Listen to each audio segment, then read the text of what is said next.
UP में कांवड़ यात्रा को लेकर के उत्तर प्रदेश पुलिस ने तैयारियां पूरी कर ली हैं। उत्तर प्रदेश पुलिस का दावा है कि जिन रूटों पर कांवड़ यात्रा निकलनी है उन रूटों पर बड़ी संख्या में पुलिस फोर्स को तैनात किया गया है। हालांकि कांवड़ यात्रा को लेकर के करीब 70,000 के आसपास पुलिसकर्मी तैनात किए जाएंगे। साथ ही साथ कांवड़ यात्रा को लेकर के ड्रोन कैमरे से भी नज़र रखी जाएगी। करीब अगर देखा जाए तो 400 के आसपास ड्रोन कैमरे उड़ाए जाएंगे और उनसे पुलिस निगरानी करेगी। साथ ही साथ अगर देखा जाए तो सीसीटीवी कैमरे भी लगाए गए हैं। करीब 30,000 के आसपास सीसीटीवी कैमरे लगाए गए हैं।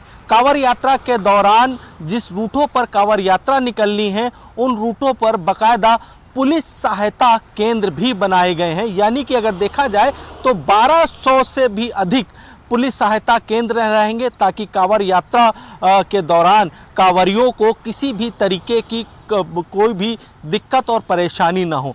तो कहा यह जा सकता है कि कांवड़ यात्रा को लेकर के उत्तर प्रदेश पुलिस ने तैयारियां पूरी कर ली हैं। साथ ही साथ अगर देखा जाए इस कांवड़ यात्रा के दौरान बाकायदा मेडिकल कैंप भी बनाए गए हैं। करीब अगर देखा जाए तो 800 से अधिक मेडिकल कैंप रहेंगे कि अगर कांवड़ियों को किसी भी तरीके की खांसी बुखार या किसी भी तरीके की दिक्कत होती है तो उस मेडिकल कैंप से वो दवाएं ले सकती हैं।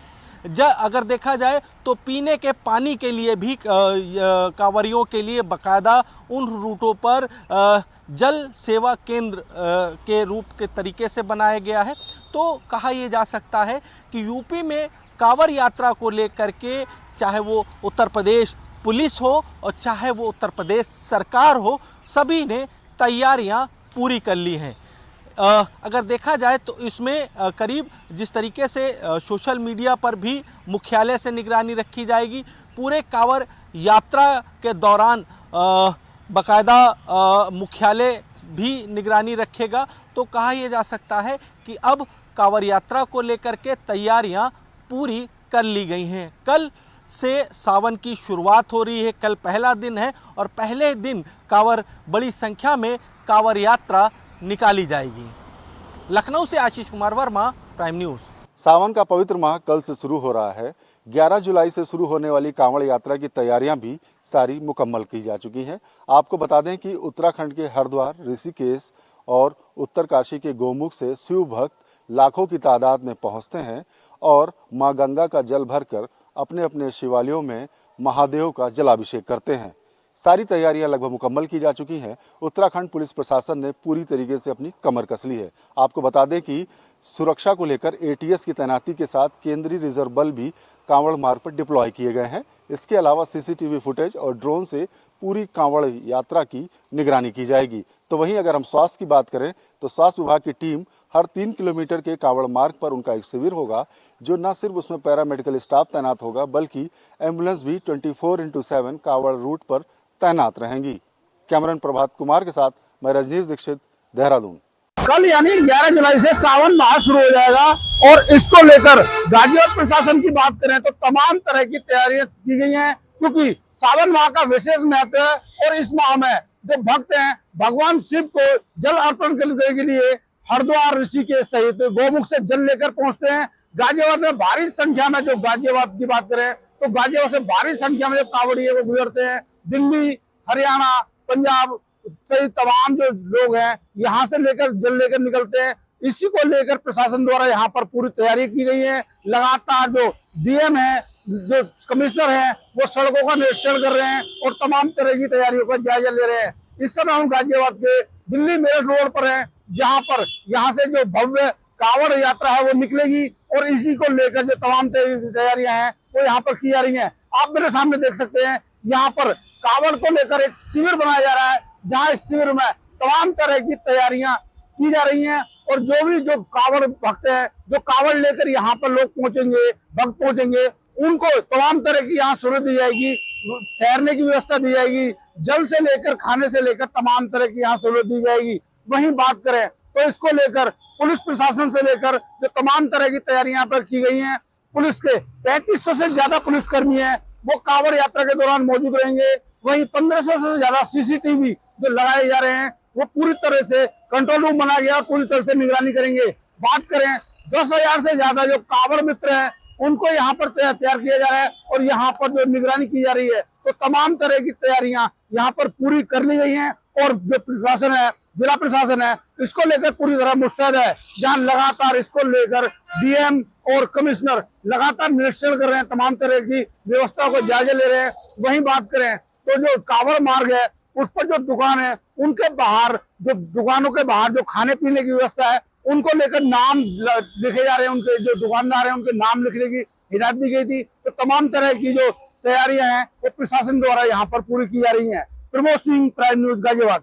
11 जून को कांवड़ यात्रा शुरू होनी है। सावन मास के 11 तारीख को कांवड़िए रोड पर निकलेंगे, जिसको लेकर जो अमरोहा प्रशासन है उसने जगह जगह तैयारियां शुरू कर दी है। कांवड़ियों की जो सुरक्षा हेतु सभी जगह उन्होंने जगह जगह चौकियां बनाई हैं और उनके जो आराम करने का, विश्राम करने का जो रूटों पर इंतजाम किया गया है और पूरे शहर में जो नाकाबंदी कर दी गई है, रूट डाइवर्ट कर दिए गए हैं और सभी रूटों को उन्हें डाइवर्ट करके अलग मोड़ दिया गया है ताकि जो हाईवे पर कांवड़िए चलने वाले हैं उनको कोई आने जाने में, यात्रा में कोई दिक्कत ना हो। तो फिलहाल पुलिस प्रशासन काफी सख्त नजर आया है। उन्होंने रोड पर, आप देख सकते हैं मेरे पीछे के हाईवे रोड पर रस्सियां बांधी हुई हैं, जो वन साइड में कांवड़िए चलेंगे और वन साइड में जो पब्लिक है वो चलेगी। तो कांवड़ियों की काफी सुरक्षा का ध्यान रखा गया है और कल यानी कल 11 तारीख को कांवड़ यात्रा शुरू होनी है, जिसके लिए अमरोहा प्रशासन ने भी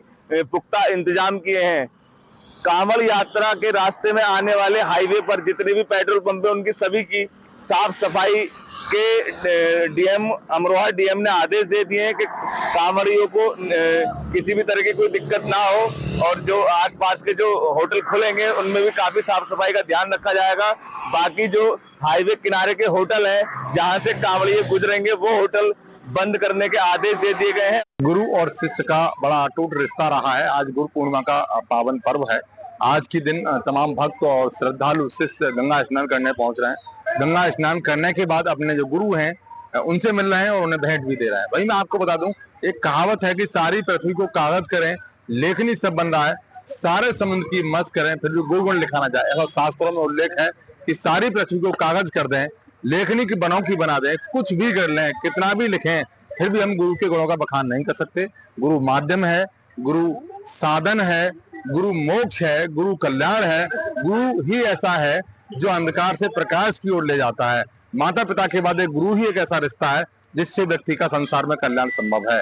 गुरु के इस पर्व पर, गुरु पूर्णिमा के पर्व पर तमाम जो शिष्य हैं भावुक हुए हैं, जिनके गुरु आज नहीं रहे हैं वो भावुक हुए हैं और गुरु एक अटूट जो रिश्ता है गुरु के लिए अहम माना गया कि गुरु के लिए ईश्वर से मिलाने के लिए और मोक्ष के लिए गुरु को ही माना गया है। आज मेरे पीछे आप देख रहे हैं संभल के विभिन्न आश्रम है, सीताराम आश्रम है, यहाँ एक भंडारा भी हो रहा है और जो गुरु थे फेमस, इनके गुरु हैं वो शिष्य मिलने पहुंच रहे हैं, लेकिन वो आज गुरु नहीं है और उनके जो बाद में जो गुरु वो हैं उनकी भेंट कर रहे हैं, गुरु से मिल रहे हैं।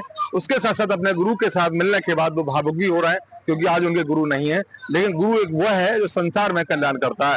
गुरु माध्यम है, गुरु कल्याण करता है और गुरु ही मोक्ष दिलाने में संभव है। जो गुरु ही व्यक्ति के लिए इस संसार से कल्याण की ओर ले जाता है, अंधकार से प्रकाश की ओर ले जाता है। गुरु का रिश्ता होता है, बहुत अहम होता है। वीडियो जर्नलिस्ट साथ संतोष यादव, प्राइम न्यूज। कानपुर में जिलाधिकारी जितेंद्र प्रताप सिंह और सीएमओ हरदत्त नेमी का मामला फिर एक बार गरमाया हुआ। आपको बता दें कि विवाद के बाद में हरदत्त नेमी का कानपुर से ट्रांसफर कर दिया गया था, जिसके बाद में उदयनाथ को कानपुर में सीएमओ के पद पर तैनाती मिली थी। लेकिन इसके बाद में जो पूर्व सीएमओ हरदत्त नेमी थे उन्होंने कोर्ट जा करके और अपने जो ट्रांसफर था उसे रुकवाया और इसके बाद में दोबारा से कानपुर में आकर के चार्ज ले लिया। तो कहीं ना कहीं कानपुर में जो तैनात 2 सीएमओ हो चुके हैं और 2 सीएमओ के बाद में जो पहली असर जा रहा है वो कहीं ना कहीं स्वास्थ्य विभाग को एक गंभीरता पूर्वक बुराइयों की ओर ले जा रहा है। वहीं पर अगर बात की जाए तो कई विधायक ऐसे भी थे और कई नेता ऐसे थे जो हरदत्त नेमी के साथ थे, तो कहीं ना कहीं कुछ विधायक जो थे वो जो जिलाधिकारी जितेंद्र प्रताप सिंह हैं उनके साथ थे। लेकिन इसके बाद में कोर्ट के आदेश के बाद में जिस प्रकार से हरदत्त नेमी ने दोबारा से चार्ज ले लिया है, तो कहीं ना कहीं फिर जो विवाद का मामला है वो गरमाया हुआ है। वहीं पर आज देखने को मिला कि चार्ज के दूसरे दिन ही जो कानपुर प्रशासन है उसने इस बात पर रोक लगा दी है कि किसी भी प्रकार की वो कोई कागजी कार्रवाई या आदेश नहीं कर पाएंगे। वहीं पर साफ तौर में आज देखने को मिला जब हरदत्त नेमी निरीक्षण पर निकले तो कहीं ना कहीं जो उनके मिलने वाले थे, उनके चाहने वाले लोग थे, वो उनके पैर छूते और धक्का मुक्की करते नजर आए। कैमरा पर्सन के साथ धीरज शुक्ला, GMD न्यूज कानपुर। नमस्कार, आप देख रहे हैं प्राइम न्यूज और मैं हूं अवधेश अवस्थी। 3 बच्चों की हत्या करने वाली मां और उसके प्रेमी को औरैया अपर सत्र न्यायाधीश के द्वारा सजा सुनाई गई। आपको बता दें, तकरीबन 1 वर्ष पूर्व प्रेमी के कहने पर मां ने ही अपने 3 पुत्रों को नदी में डुबोकर मार दिया था। इसी तरह से डुबोने के बाद भी एक पुत्र जीवित बच गया था। जीवित पुत्र के द्वारा घटना की जानकारी उसने परिजनों को दी। इसके बाद तीनों बच्चों को नदी से मृत निकाला गया था।